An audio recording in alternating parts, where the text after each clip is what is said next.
आणि यानंतर घेणार आहोत मुंबई आणि पुण्यातल्या महत्त्वाच्या घडामोडींचा टॉप 20 आढावा।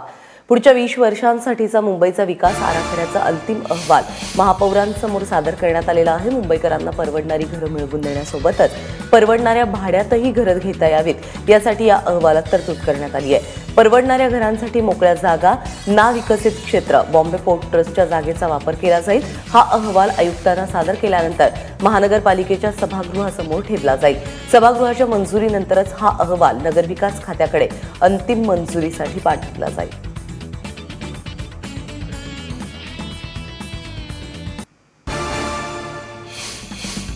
2019च्या विधानसभा निवडणुका कोणत्याही घोळाशिवाय पार पडाव्यात यासाठी राष्ट्रवादीचे नेते जितेंद्र आव्हाड यांनी हायकोर्टात धाव घेतली आहे। आव्हाडांनी काल मुंबई उच्च न्यायालयामध्ये एक जनहित याचिका दाखल केली आहे। यामध्ये हायकोर्टानं निवडणूक आयोगाला मतदार याद्यातील घोळासंदर्भात निर्देश देण्याची मागणी केलेली आहे। नुकत्याच झालेल्या निवडणुकीमध्ये एकट्या मुंबईमध्ये 12 लाख मतदारांची नावं गायब झाली आहेत। असा घोळ पुन्हा होऊ नये यासाठी आयोगानं काळजी घेण्याची गरज या याचिकेतून दर्शवण्यात आली आहे।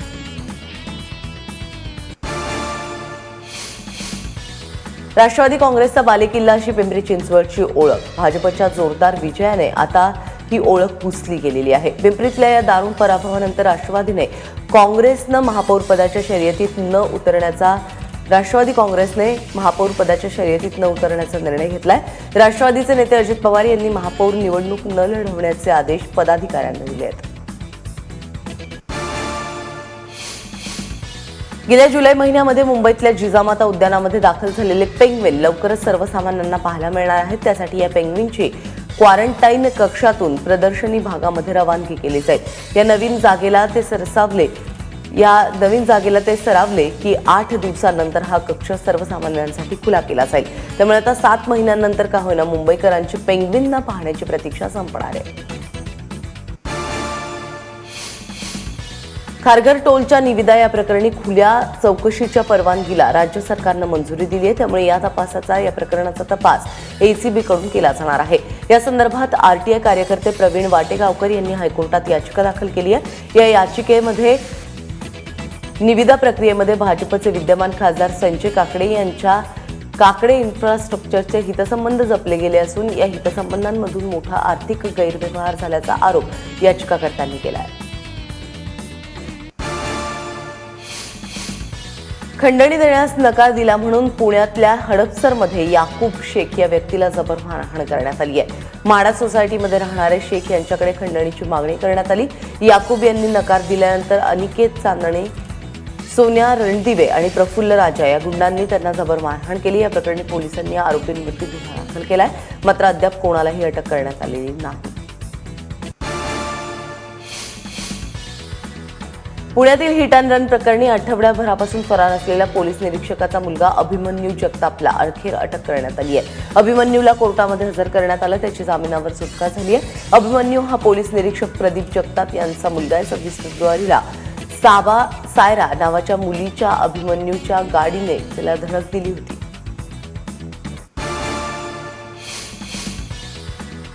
स्वच्छतागृह आणि लेडीज रूम सुरू व्हाव्यात यासाठी पुण्यातील फर्ग्युसन कॉलेज महाविद्यालयातील विद्यार्थ्यांनी आंदोलन केलं।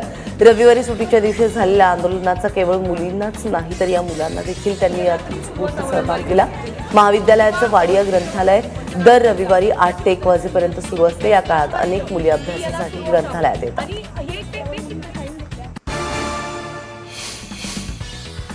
अंबरनाथमध्ये भटक्या कुत्र्यांच्या हल्ल्यामध्ये एक चिमुकली जखमी झालेली आहे। अंबरनाथच्या खुंटवली गावात राहणाऱ्या खुशी पापुल या 5 वर्षीय चिमुकलीवरती काल भटक्या कुत्र्यांनी हल्ला चढवला। या हल्ल्यामध्ये खुशीसह एक लहान मुलगा देखील जखमी झालाय। कुत्र्यांनी लहानग्या खुशीचे चेहऱ्याचे अक्षरशः लचके तोडलेले आहेत। तिच्या डोळ्यालाही गंभीर इजा पोहोचली आहे।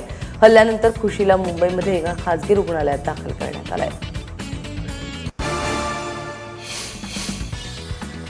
पिंपरी चिंचवडच्या चिखलीमधील गणेश इंटरनॅशनल स्कूलच्या अवाजवी फी वाढीला पालकांनी जोरदार विरोध केलेला आहे।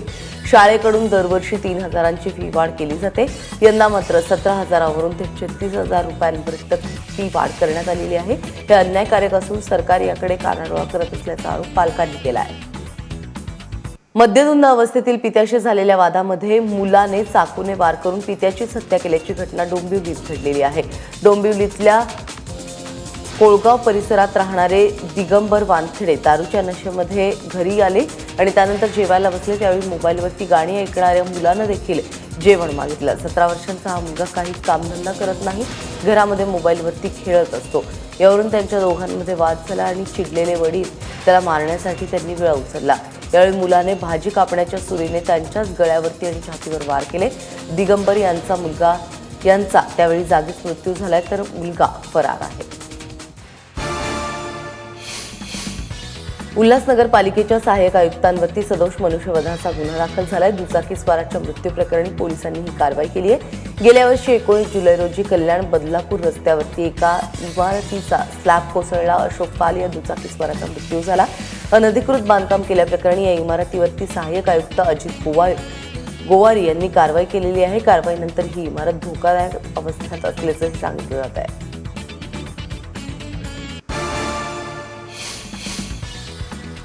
तीस वर्ष भारतीय नौदलाची शक्तीस्थळ म्हणून मिरवणारी INS विराट ही विमानवाहू युद्धनौका निवृत्त झाली आहे. नौदलाच्या मुंबई गोदीमध्ये यासाठी विशेष कार्यक्रमाचं आयोजन करण्यात आलं होतं. भारताच्या नाविक सामर्थ्याचं दर्शन घडवणारी INS विराट 1987 साली भारतीय नौदलात दाखल झाली. तत्पूर्वीची 27 वर्ष ती HMS हर्मिस या नावाने ब्रिटिश नौदलाच्या ताफ्यात होती. निवृत्तीनंतर INS विराटचं रूपांतर संग्रहालयात करण्याची मागणी सध्या केंद्र सरकारच्या प्रस्तावाच्या विचारात आहे. पुण्यात महिला दिनाच्या निमित्ताने फक्त 2 मिनिटांच्या नाटकांच्या महोत्सवाचं आयोजन करण्यात आलं होतं. अखिल भारतीय मराठी नाट्य परिषद पुणे शाखेच्या वतीने सदाशिव पेठेतील इतिहास मंडळात या आगळ्या नाट्य महोत्सवाचं आयोजन करण्यात आलं. विविध प्रश्नांवर आधारित आणि कमी शब्दात नेमका संदेश देणारी 34 नाटकं सादर करण्यात आली असून यामध्ये वृद्ध महिला मुलांची उत्स्फूर्त सहभाग नोंदवला. सरोगेट मर्डरच्या माध्यमातून पिता बनलेला करण जोहरवरती समाजवादी पक्षाचे नेते अबू आझमी यांनी टीका केली आहे. करण जोहरला कोणतीही चांगली मुलगी मिळाली असती त्याने लग्न करायला हवं होतं आणि जर एखाद्या आजारामुळे करणने लग्न केलं नसेल तर त्याने ते सुद्धा सांगायला हवं, अशा शब्दामध्ये करणची त्यांनी खिल्ली उडवली आहे. अण्णाभाऊ साठे महामंडळ भ्रष्टाचार प्रकरणी तुरुंगात असलेले राष्ट्रवादीचे आमदार रमेश कदम यांच्या सुटकेसाठी मुंबईतल्या आझाद मैदानात सह्यांची मोहीम सुरू झाली आहे. रमेश कदम यांच्यावरील आरोप कोर्टात सिद्ध झालेले नाहीत. त्याचबरोबर कॅगनं देखील त्यांना दोषमुक्त ठरवलेलं आहे. त्यामुळे त्यांची सुटका करण्यात यावी अशी मागणी त्यांच्या आई शांता कदम मोहोळ मतदारसंघातील लोकांनी केलेली आहे.